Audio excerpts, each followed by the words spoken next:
Hello everyone, I hope you all are doing great. तो आपको वैसे तो थंबनेल से पता चल गया होगा कि ये एक लव रीडिंग होने वाली है। तो आज जो हम चेक करने वाले हैं वो है आपके पार्टनर की फीलिंग्स और आप लोगों के बीच में अभी क्या सिनेरियो चल रहा है, फ्यूचर में लेकर के क्या चीज़ें हैं, how your future is going to be with that person. फिर हम देखेंगे यूनिवर्स की तरफ से क्या गाइडेंस है। और ये एक कलेक्टिव रीडिंग है, हो सकता है आपके साथ रेजोनेट करे, हो सकता है ना भी करे। अगर नहीं करती है तो उन एनर्जीज़ को नहीं लेना है, और भी रीडिंग्स आएंगी आप उनको देख सकते हो।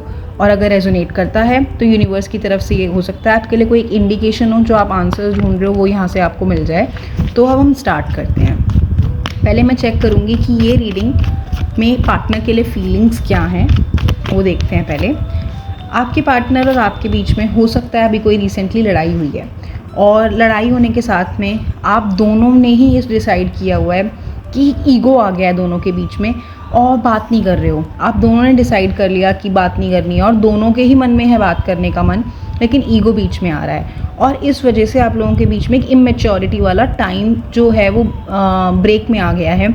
और आप दोनों के बीच में हो सकता है कि इशू जो है वो आया है किसी पर्टिकुलर इंसान की वजह से, हो सकता है वो एक थर्ड पर्सन की वजह से हुआ है, और वो थर्ड पर्सन इन बिटवीन नहीं आ रहा है। उस थर्ड पर्सन की ओपिनियन से आप दोनों के बीच में लड़ाई हुई है।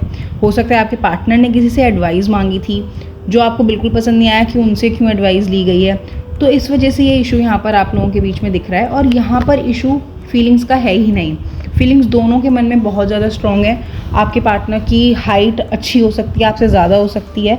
एज गैप जो है वो ज़्यादा नहीं दिख रहा है मुझे, 6 to 8 मंथ्स का एज डिफरेंस हो सकता है आप दोनों के बीच में।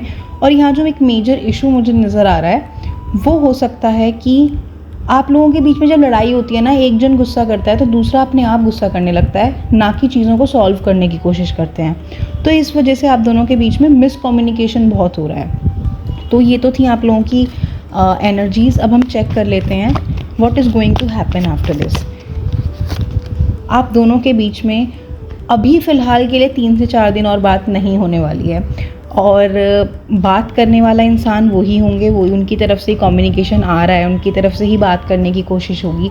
और हो सकता है आपको जब आप सोकर उठो तो हो सकता है आपको 3 मिस कॉल मिले उनकी, या हो सकता है जब मैं ये रीडिंग कर रही हूँ तो आपको ऑलरेडी मिस्ड कॉल्स मिल चुकी हैं, पर आपको लग रहा है मैं तो और भाव खाने वाला हूँ या खाने वाली हूँ, तो वो वाली सिनेरियो है। और दोनों का ये सॉल्यूशन मिलना बहुत इजी है, पर आप दोनों सॉल्यूशन तक पहुंच नहीं रहे हो। आप लोगों ने डिसाइड किया हुआ है अपनी अपनी ईगो में बैठकर कि अब की बार तो मैं नहीं मानने वाला हूँ ईजीली, या मैं नहीं मानने वाली हूँ easily. I want to be treated more in a very good way now. मुझे और अच्छे से ट्रीटमेंट चाहिए, मुझे और प्रिंसेस ट्रीटमेंट दो, या मुझे एक प्रिंस ट्रीटमेंट दो। वो वाले फीलिंग में आप दोनों आ गए और दोनों ही सेम चीज़ें सोचते हो। हो सकता है जब आपने पहले भी कभी लड़ाई हुई हो तो आप दोनों की यही होता होगा कि दोनों सेम तरीके की चीज़ें सोचते हो आप, दोनों के थॉट्स बहुत सिमिलर होंगे, दोनों के ओपिनियन सिमिलर होंगे। तो जब लड़ाई होती है तो इंटेंसिटी भी सिमिलर हो जाती है, और दोनों इस तरीके से लड़ते हो कि फिर कुछ भी बोल दिया एक दूसरे को, बहुत ज़्यादा रूड हो जाते हो, और फिर दोनों एक्सपेक्ट करते हो मनाया जाए, राइट।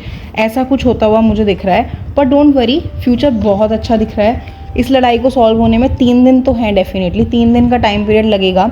और हो सकता है कि शादी किसी किसी के लिए शादी वाला भी दिख रहा है कि शादी हो चुकी है और आप गुस्सा हो गए हैं, बात नहीं हो रही है, और बात हो भी रही है तो थर्ड पर्सन के थ्रू आप बात कर रहे हो। आप हो सकता है ऐसे बोल रहे हो कि जॉइस को ये बोल दे, ऐसे वाली चीज़ भी यहाँ पर मुझे दिख रही है। पर डोंट वरी, और जिनकी शादी नहीं हुई है, हाँ दिस इज़ द पर्सन जिनके साथ आपकी शादी होने के बहुत बहुत ज़्यादा अच्छे चांसेस हैं, और जल्दी ही होगी। आप लोगों की एनर्जीज एक दूसरे के लिए बहुत ज़्यादा कंपैटिबल हैं। जब हम होते हैं ना कि ओपिनियन सेम होते हैं लेकिन बिहेवियर डिफरेंट है, उस तरीके का हो सकता है। एक बहुत ज़्यादा एक्सप्रेसिव है और एक दूसरा बहुत ज़्यादा प्रैक्टिकल है। तो वो वाले डिफरेंस वाले इंसान ना, वो वाला कपल, वो बहुत स्ट्रॉन्ग इंटेंसिटी के साथ जीता है। तो वो अच्छी आप लोगों के बीच में दिख रहा है बॉन्डिंग। तो डोंट लेट इट हैपन, ये don't let this fight be elongated for long period, ताकि आप दोनों के बीच में जो ये गैप आ रहा है ना, इसे ख़त्म करने की कोशिश करनी चाहिए। ईगो को नहीं रखना चाहिए, right. Just a second. Okay, हाँ, ये लड़ाई ख़त्म होने में मुझे लग रहा है या ज़्यादा कोई इशू आएगा नहीं, आप लोगों की लड़ाई ठीक हो जाएगी। और अगर अब उनकी तरफ से कांटेक्ट आता है तो बहुत अच्छी बात है, उसको एक्सेप्ट करो, ज़्यादा ईगो में मत रहो, चीज़ें ठीक हो जाएंगी। और साथ ही साथ जो यूनिवर्स की तरफ से आपके लिए गाइडेंस है वो है कि do not gate lazy in your work place. हो सकता है ये पता नहीं क्यों मेरे दिमाग में वर्क प्लेस आया, हो सकता है आपका कोई जो भी काम है ना आप उसमें बहुत ज़्यादा लेज़ी हो रहे हो दीज डेज़ आप इन दिनों बहुत ज़्यादा लेज़ी हो रहे हो। उस चीज़ को आपको हटाना चाहिए। हो सकता है आप पहले एक्सरसाइज करते होंगे या आपको एक पर्टिकुलर एक्टिविटी थे जिसको अपनी स्किल को एनहांस कर रहे थे, वो आपने बिल्कुल बंद कर दिया है। तो आई विल सजेस्ट यू आपको वो रीस्टार्ट करना चाहिए और अपने ऊपर ध्यान देना शुरू करो, सेल्फ लव करो। आपकी जितनी भी यहाँ पर एनर्जीज़ हैं वो इसी तरीके की हैं कि इस इंसान ने ना अपने ऊपर ध्यान देना बंद किया है। कोई तो एक्टिविटी आप कर रहे थे जो आपने बंद करी है, तो start doing that, don't be lazy, ठीक है, उन चीज़ों को फॉलो करो। तो आज की रीडिंग सिर्फ इतनी थी क्योंकि एनर्जीज़ मैंने चेक करी हैं।